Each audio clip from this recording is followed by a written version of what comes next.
Est-ce que tu peux adorer le Seigneur? Gloire.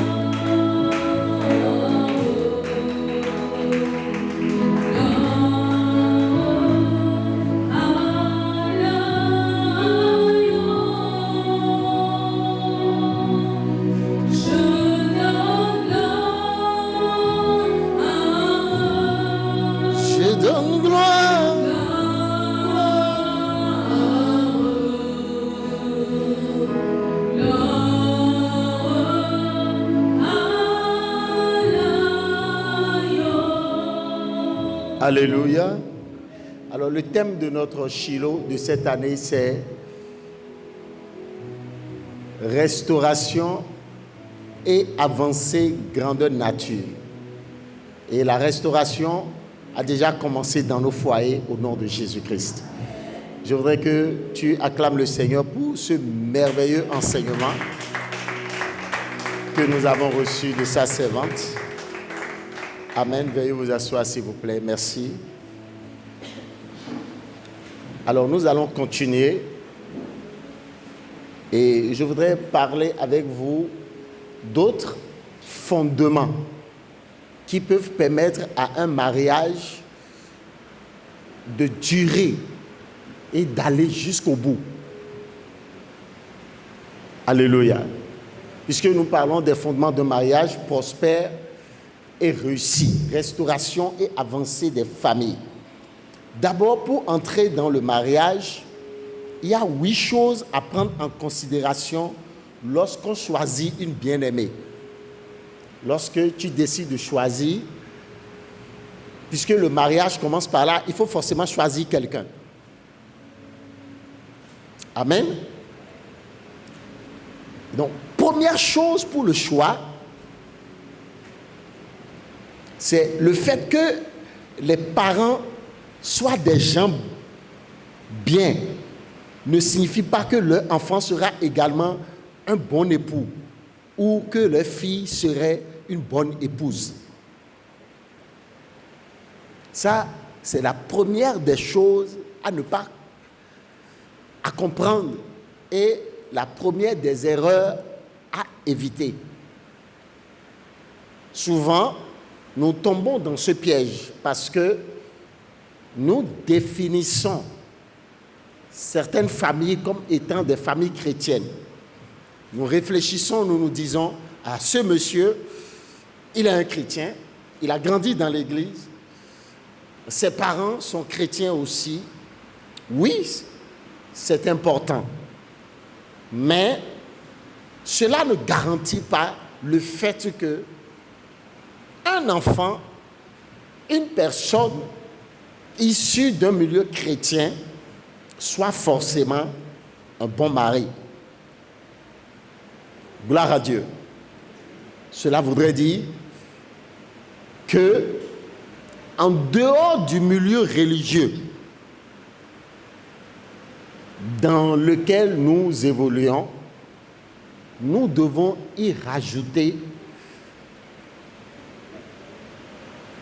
beaucoup de prières et beaucoup de sagesse et développer un esprit de discernement. 2 Timothée chapitre 2, verset 2. Amen. 2 Timothée chapitre 2, verset 2. 2 Timothée chapitre 2, verset 22. Amen. Gloire à Dieu. Ça, c'est le premier fait pour pouvoir entrer dans une relation. Amen. Donc, le zèle de la personne ne suffit pas. Sa position dans l'église ne suffit pas. Sa façon de savoir chanter, danser, prêcher, enseigner ne suffit pas. 2 Timothée 2, le verset 2 et après le verset 22, où vous allez directement au verset 22. 2 Timothée. 2 Timothée 2, verset 22. Alléluia. Gloire à Dieu. Qu'est-ce que la parole de Dieu nous dit? La parole de Dieu nous dit, dans ce passage, de fuir les passions de la jeunesse et de rechercher la justice, la foi, la charité, la paix, avec ceux qui invoquent le Seigneur d'un cœur pur. Donc, nous ne devons pas centrer notre choix sur les passions de la jeunesse. Ici, c'est un conseil que l'apôtre Paul donnait à Timothée dans l'Église. C'était dans l'Église. Alléluia. Donc nous insistons sur cela parce que beaucoup de gens ont fait des choix dans l'Église, mais sans rechercher la justice dans le cœur de l'homme ou dans le cœur de la femme, sans rechercher vraiment la foi, la charité, la paix, et sans discerner si c'est quelqu'un qui pourrait évoluer avec le Seigneur et rechercher le Seigneur avec un cœur pur demain, avec ceux qui invoquent le Seigneur d'un cœur pur. Est-ce que son cœur restera intact pour toujours dans le service? Amen. C'est pour ça que l'apôtre Paul pouvait donner ce conseil à son fils Timothée dans le choix alors de ceux avec qui Timothée devrait rester ensemble.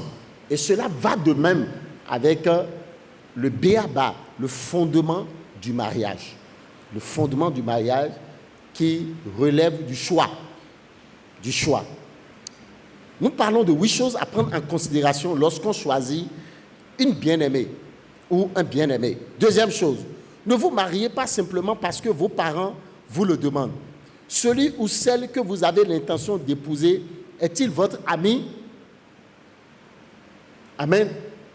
Donc, il ne faut pas se marier seulement parce que les parents vous mettent la pression, parce que la société vous met la pression. D'abord, est-ce que celui avec qui vous voulez vous marier est votre ami? Est-ce que vous avez développé un cœur, une relation d'amis avec la personne? Il n'y a pas de plus grand amour que de donner sa vie pour ses amis. Donc, nous nous engageons sur un terrain où l'amour serait appelé à prédominer, à transcender. Mais à la base, il faut forcément la notion d'ami et de la camaraderie. Gloire à Dieu. Troisième point. Si vous vous mariez trop tôt, vous ne pourrez pas profiter de certaines choses de la vie. Votre jeunesse, votre temps et le fait d'être célibataire et libre. Donc, lorsque vous êtes à un certain niveau donné, faites attention pour ne pas être pressé d'entrer dans le mariage trop tôt parce que tout le monde le fait autour de vous. 4. Tenez compte du fait que les gens ne changent pas vraiment. Par conséquent, il est fort probable que ce que vous n'aimez pas chez votre bien-aimé, et par conséquent, votre époux ou épouse ne changera jamais. Cela demande une vie, une période de fiançailles pleine de 6 mois. Au cours de cette période, vous avez la grâce de connaître votre conjoint ou votre conjointe. Pourquoi? Parce que si à la base, certains comportements y sont, ils risquent d'être chrétiens et d'être chrétiens sur la base de ces comportements. Il sera chrétien, il sera né de nouveau, mais certaines attitudes ne changeront pas, ne passeront pas. Ça veut dire quoi? Ça veut dire que il n'est pas probable, disons qu'il est très peu probable qu'il change. Donc vous devez tenir compte de cela et décider si vous voulez supporter ceci ou si vous ne pouvez pas le supporter, pour ne pas que vous soyez surpris au cœur du mariage. 5e point. Pourrez-vous vous en sortir financièrement? Ça, c'est une question très importante à poser avant d'entrer dans une relation qui finalement vous conduira au mariage. Pourrez-vous vous en sortir financièrement? 6e point. Aurez-vous un endroit où vivre quand vous serez marié? Ou bien vous allez diluer totalement la parole de Dieu et continuer à rester auprès de vos familles? Pendant que la Bible dit, l'homme quittera son père et sa mère. Et donc, aurez-vous un endroit où vivre? Aurez-vous un endroit où vivre quand vous serez marié? 7e point. Les différences tribales auront une incidence sur votre mariage. En tenez-vous compte? C'est quoi les différences tribales? C'est lorsque celui ou celle que vous mariez vient alors d'une contrée totalement différente, totalement loin, éloignée, avec des manières de faire totalement inédites, mais des manières auxquelles vous ne pourriez jamais arriver à vous adapter. Pourriez-vous alors gérer toutes ces différences tribales? Parce que les différences tribales auront forcément une incidence sur votre mariage. La question est, est-ce que vous pourrez gérer? Si vous pouvez gérer, d'accord. Mais ce sont des choses à prendre en considération. Je ne dis pas que s'il y a des différences tribales, vous ne pourrez pas vous marier. Mais vous devez vous en tenir compte au fait que vous aurez des choses à gérer après. Et la question est, est-ce que vous allez pouvoir y arriver plus tard? Amen. 8e point. Les écarts au niveau des études auront aussi une incidence sur votre mariage. Les écarts au niveau des études. Si la femme est très intellectuelle, si l'homme est trop intellectuel et que l'écart, la fossé est grand, ça aura d'incidence. Maintenant, êtes-vous prêt à gérer cela? Comment voulez-vous gérer cela dans la paix et dans l'amour? Sans frustration demain.